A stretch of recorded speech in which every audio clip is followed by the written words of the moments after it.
मई 2025 की 4 रोज़ा जंग और मार्का हक, आपके ख्याल में पाकिस्तान का जवाब 2019 के मुकाबले में कितना ज़्यादा स्ट्रेटेजिक और ज़बरदस्त था?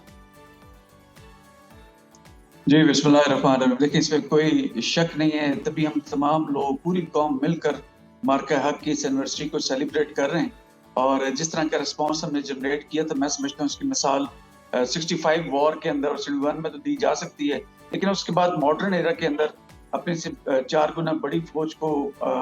3-4 दिन के अंदर घुटनों पे आने में मजबूर करना। और स्पेशली जब हमने रिस्पॉन्स किया था 10 मई को, तो उस जिस तरह से वो 45 मिनट के अंदर अपने घुटनों पे आया था, इसकी मिसाल में माजी में नहीं मिलती है।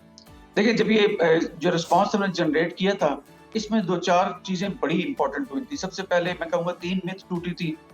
2 वैलिडेट फैक्ट्स हुए थे और एक न्यू नॉर्मल जनरेट हुआ था जब ऑपरेशन मार्का हुआ था। सबसे पहली मिथ जो टूटी वो ये कि इंडिया जो है साउथ एशिया के अंदर नेट सिक्योरिटी प्रोवाइडर है, ये मिथ टूटी और उसकी जगह वो रेलीगेट हो गई इनटू फेवर ऑफ पाकिस्तान कि वो इंडिया क्या नेट रीजनल जो है वो सिक्योरिटी प्रोवाइडर होगा। We became the net regional stabiliser, जो ज्यादा पॉजिटिव एंगल से देखा जाता है, जो ज्यादा अमन के लिए काम करता है और इस खित्ते में एक अहम ताकत बन के हम लोग उभरे। एक पहली मिथ ये टूटी। सेकंड मिथ ये टूटी कि इंडिया समझता था कि वो सोशल मीडिया के जरिए उसने जो एक सो कॉल्ड दरार पैदा कर ली है, उसका वहम था। एक मिथ थी कि आर्म फोर्सेस और अवाम के दरमियान कोई दरार पैदा हो गई है, वो मिथ टूटी because the moment first bullet was fired by the Indians, हमने देखा कि पूरी कौम जो है वो अपने फोर्सेस के साथ हमेशा की तरह खड़ी हुई, डिस्पाइट ऑफ द फैक्ट कि कोई बात नहीं, आपस में डोमेस्टिक लेवल पे डिफरेंसेस हो सकते हैं सियासी क़यादत के और सारा कुछ, लेकिन जब बात पाकिस्तान की है तो सारे जुड़ गए। तीसरी चीज जो बड़ी इंपॉर्टेंट थी वो ये कि टू फ्रंट वॉर सिनेरियो का एक कॉन्सेप्ट जो था, एक मिथ थी कि इंडिया ईस्ट से हमला करेगा और वेस्ट की जानिब से अफगानिस्तान की सरजमीन इस्तेमाल करते हुए टीटीपी के लोग जो दहशतगर्दी के जरिए पाकिस्तान फोर्सेस की के जो रिसोर्सेज हैं उसको डाइल्यूट करेंगे, 2 प्रॉन्ग्स के ऊपर उसको डिवाइड करेंगे। लेकिन पूरी दुनिया ने देखा कि डिस्पाइट ऑफ द फैक्ट कि हम टेररिज्म को भी जो है उसको रोक रहे थे, at the same time east के साथ जो जैसी थ्रेट डेवलप हुई है, ऑपरेशन मरसूस जो हमने किया उसकी मिसाल माजी में नहीं मिलती है। तो 3 मिथ ये टूटी। 2 चीजें जो वैलिडेट हुई हैं वो ये कि जैसे आमतौर पे कहा जाता है, it's not the man behind the gun but it's the gun which it's the man behind the gun not the gun which fights. तो वो सही मानों में वैलिडेट हुआ कि अगर राफेल किसी मुल्क के पास है लेकिन उसमें बैठा हुआ कॉकपिट के अंदर पायलट अगर तगड़ा नहीं है, ना प्रोफेशनल हिसाब से, ना मोटिवेशन हिसाब से, ना जज्बा शहादत के हिसाब से, तो फिर राफेल भी ऐसी हैं जैसे मशाक जो सबसे स्लो फ्लाइंग एयरक्राफ्ट है। तो लिहाजा हमने प्रूव किया कि हमारे शेपर, हमारे पायलट्स जो कॉकपिट में बैठे थे, तो फिर वो JF-17 हो या मिराज हो या J-10C हो या F-16 हो, तो फिर शेर का जिगरा लेके जो पायलट्स थे उन्होंने प्रूव किया। बेशक। सेकंड जो चीज वैलिडेट हुई, हम देख रहे थे कि कारगिल वॉर के बाद से लेकर हम प्लानिंग सारी कर रहे थे ऑन मैप्स, हम सारी वॉर गेमिंग करते थे कि इंडिया ये करेगा तो हम ये करेंगे, इंडिया ये करेगा तो हम ये करेंगे, कॉन्टिजेंसी बनाया करते थे और हम इसको जनरली अपनी एक्सरसाइजेस में प्रैक्टिस भी करते थे। लेकिन मैं कहता हूँ कि थैंक यू इंडिया कि हमने वो जो सारी कॉन्टिजेंसीज या प्लान्स बनाए थे, एक्चुअली ऑन ग्राउंड हमने उसको टेस्ट कर लिए कि हम वाकई इंडिया को तमाम महाजों पे शिकस्त दे सकते हैं और हमारी जितनी जदीद टेक्नोलॉजी थी उसको हमने जो प्रैक्टिस कर लिया, तो अल्हम्दुलिल्लाह अब हम सही मानों में एक बैटल हार्डन अफवाज है। लास्ट जो हमने न्यू नॉर्मल जनरेट किया वो ये था कि किस तरीके से एक जो फौज है जो 4 गुना एसिमेट्रिकली कम है दूसरे अपने दुश्मन मुल्क से, वो किस तरीके से एक यूनिसॉन, एक जॉइंट, एक कन्वर्ज तरीके के साथ अगर एम्प्लॉय हो तो एक ऐसा पंच बन जाती है जिसके इंडिया के पास कोई जवाब बनता ही नहीं था। तो हमने एक न्यू नॉर्मल जनरेट किया और अब ऑपरेशन मरसूस की जो हमारी स्ट्रेटजी थी वो सुनने में आता है और देखने में भी आ रहा है कि दीगर ममालिक के जो वॉर कॉलेजेस हैं और स्टाफ कॉलेजेस हैं उसमें एज ए केस स्टडी के तौर पर बनाया जा रहा है। तो अल्हम्दुलिल्लाह पाकिस्तान का स्टेचर बहुत ऊंचा गया और इंडिया जो अपना डिजर्विंग जो उसका स्टेचर था वो जो बिल्कुल ही जो है एक क्या उसका मकार एक कौम है, कौम में नहीं कहता, मुल्क की उसकी लीडरशिप है, वो दुनिया में जो है असल अपने मकाम बिल्कुल बिल्कुल भारत को हजीमत उठाना पड़ी है और उसके बाद ये सिलसिला बढ़ता ही चला जा रहा है।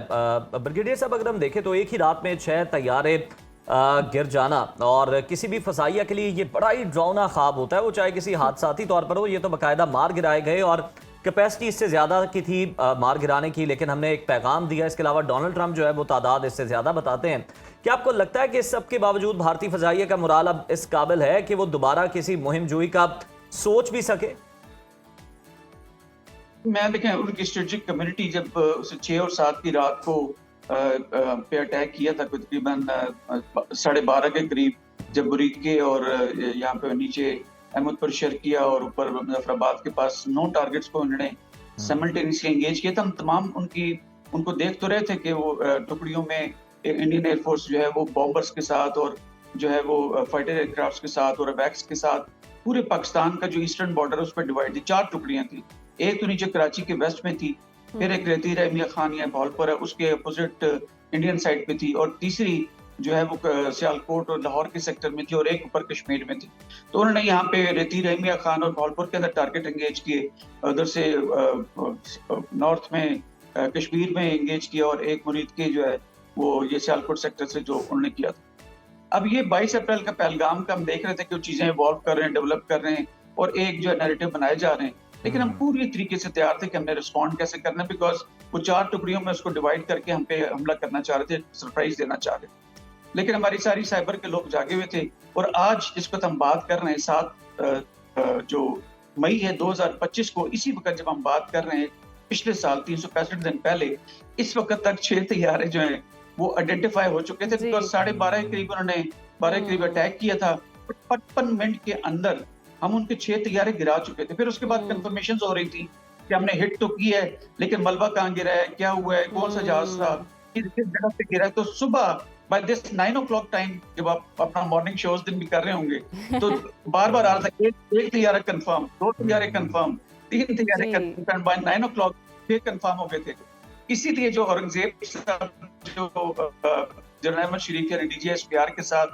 आके जो प्रेस ब्रीफिंग किया करते थे, तो वो तो बहुत हार्ट थ्रोब बन गए थे, वैसे तो एक मीडिया फिगर बन गए थे। तो उन्होंने बड़ा फेमस सारा वो कहते हैं ना दरिया कूजे बंद किया था, उन्होंने प्राउडली कहा था 8-6-0। तो पूरी कौम का जो